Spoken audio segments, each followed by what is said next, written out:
अस्सलाम वालेकुम ख़वातीनो हज़रात, मैं वाज़िब और आप मेरा यूट्यूब चैनल देख रहे हैं अखबार। ख़वातीनो हज़रात, IMF के साथ हमारा मुआहदा नहीं हो पा रहा, हो जाएगा लेकिन हो नहीं पा रहा, और हो जाएगा तो इसके में फ़ायदा क्या है, और अगर हो गया ना हुआ तो इसमें नुकसान क्या है, इसके बारे में आज मैं बात करूंगा आपसे। इससे पहले चैनल को सब्सक्राइब करें और वीडियो को लाइक कीजिएगा।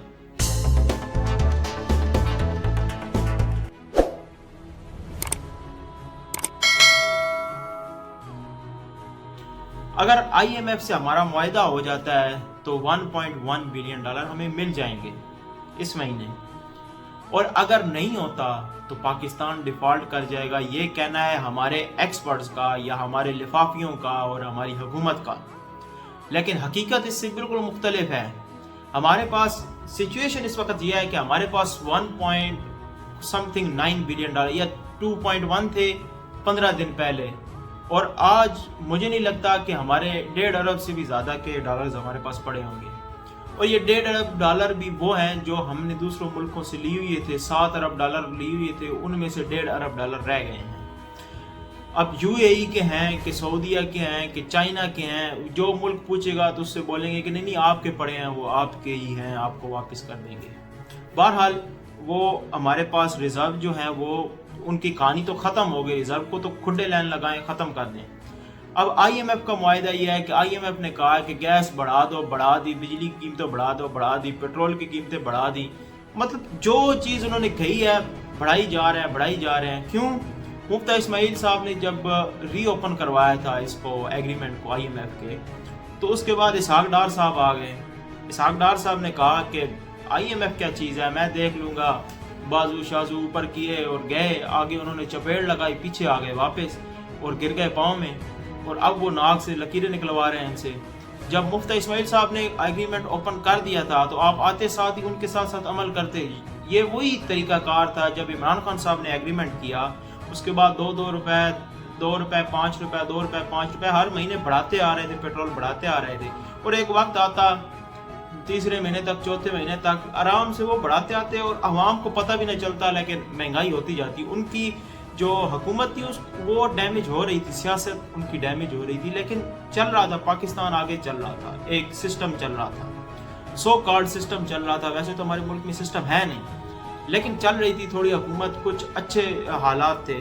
उसके बाद मुफ्ती इस्माइल साहब ने जब शुरू किया तो वो बहुत ज़बरदस्त किस्म की चीज़ों की तरफ जा रहे थे। जब असद उमर साहब आए थे और उन्होंने IMF में ना जाने का और उनकी मुज़ाकरात जो है ना वो मानने से इनकार कर दिया गया था, शर्तें मानने से इनकार किया था, तो सेम वही मुफ्ती इस्माइल साहब के मॉडल पे चल रहे थे कि प्राइवेटाइज करो हर चीज़ों को, ख़त्म करो ये शाही। ये आप अंदाज़ा लगाएं कि चाइना जैसा या अमेरिका जैसा मुल्क, अमेरिका जिसकी 21 ट्रिलियन डॉलर की इकानमी है और जो चाइना है उसकी 19 ट्रिलियन डॉलर की इकानमी है, यानी दुनिया की सबसे बड़ी 2 इकानमीज जो हैं, वो भी अपने जो उनके पब्लिक ऑफिस होल्डर हैं या उनके जो सरकारी मुलाजमीन हैं, उनको किसी किस्म की ना कोई पेट्रोल दे रहे हैं, ना कोई उनको बिजली मुफ्त दे रहे हैं, और कोई इस किस्म की मराद नहीं दे रहे, बल्कि अलाउंसेस दे देते हैं उनकी तनख्वाहों में,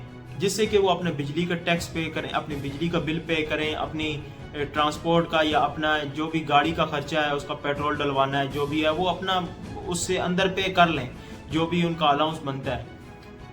और यही हमारे मुल्क में होना चाहिए, लेकिन हमारे मुल्क में बिल्कुल उल्टा निज़ाम है। आप वापडा के पास जाएं तो आपका जो 1 ग्रेड का, यानी बिल्कुल जो नया होगा, जो 1 ग्रेड का भी अफसर होगा, 1 स्केल का भी अफसर होगा, सॉरी अफसर नहीं कह रहा हूँ, मुलाजिम होगा, उसको भी 1800 यूनिट शुरू से मिलती है, 1800 यूनिट से शुरू हो रही है।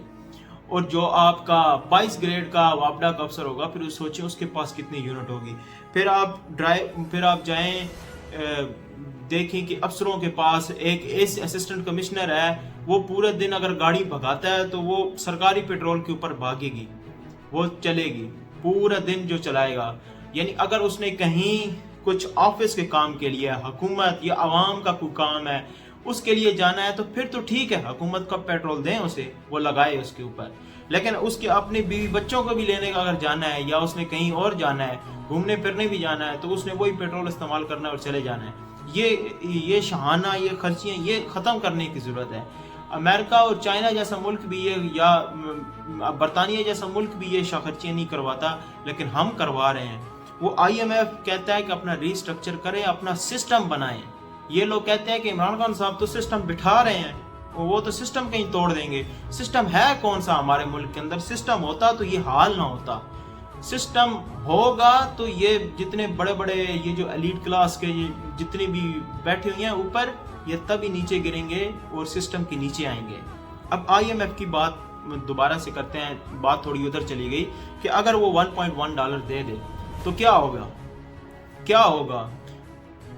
وہ $1 تو کہیں گاڑیاں خریدنے میں نکل جائے گا، یا کسی اور چکر میں نکل جائے گا، یا کسی ملک کو دینے پڑ جائیں گے۔ لیکن آپ کو اس سال میں، یعنی پاکستان حکومت کو اس سال میں $8 ارب کا قرضہ پے کرنا ہے، یہ اگلے 8ویں مہینے اگست تک۔ اور جو اگلے 3 سال ہیں، جو اگلے 3 سال آ رہے ہیں، یہ اگلے 2 سال اور یہ جو تیسرا سال ہے، اس میں پاکستان کو $72 بلین چاہیے۔ کوئی 10 12 14 بلین نہیں چاہیے کہ جو دوست ممالک دے دیں گے 2 بلین کر کے ہم سب سے مانگ لیں گے تو ہمارا کام بن جائے گا۔ $72 بلین ہمیں چاہیے اپنے اگلے 3 سال گزارنے کے لیے، جو ہم نے قرضے دینے ہیں، جو ہم نے IBPs دینی ہے، جو کچھ ہم نے کرنا ہے، اس کے لیے جو کچھ ہم ڈالر کا لے رہے ہیں ہمیں ان کی ادائیگی کرنی ہے، اور وہ ہمیں $72 بلین کی کرنی ہے۔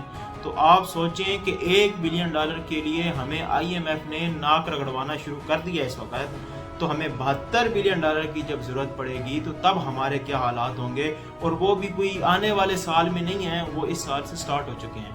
اب اس سال سے ہمیں $8 بلین اس سال ابھی چاہیے، تو اب دیکھتے ہیں کہ ہوتا کیا ہے، لیکن حالات نہیں لگ رہے۔ اور اوپر سے الیکشن اگر آ بھی رہا ہے تو عمران خان صاحب اگر آ بھی جاتے ہیں حکومت میں تو سیم ایشوز ہوں گے، سیم مہنگائی ہوگی اور سب کچھ ہوگا، لیکن بات پھر وہی ہے کہ ہمیں بنیادی چیزیں ٹھیک کرنی پڑیں گی۔ اگر بجلی کے اوپر ہم ٹیکس لگاتے ہیں تو اس لیے ہم ٹیکس لگاتے ہیں کیونکہ ہم بجلی چوری نہیں روک پا رہے، یا ہم پیٹرول کے اوپر یا گیس کے اوپر ٹیکس لگاتے ہیں تو اس لیے لگا رہے ہیں کہ یا ہم پوری اس طریقے سے پیدا نہیں کر پا رہے، اور جو ہمارا ڈیفیسٹ آ رہا ہے، جو ہم خرید رہے ہیں، یہ جو ہماری اس کے اندر جو ہمارا نقصان آتا ہے اس کو ہم پورا نہیں کر پا رہے۔ بجلی چوری، گیس چوری، یہ ہم روکیں گے تو ہمارا ٹیکس کلیکشن، ہمارا جو اس کا بجلی کا محکمہ ہے اس کو اس کی پوری پیمنٹ جائے گی تو وہ سستی ہوگی، وہ محکمہ ٹھیک ہو جائے گا۔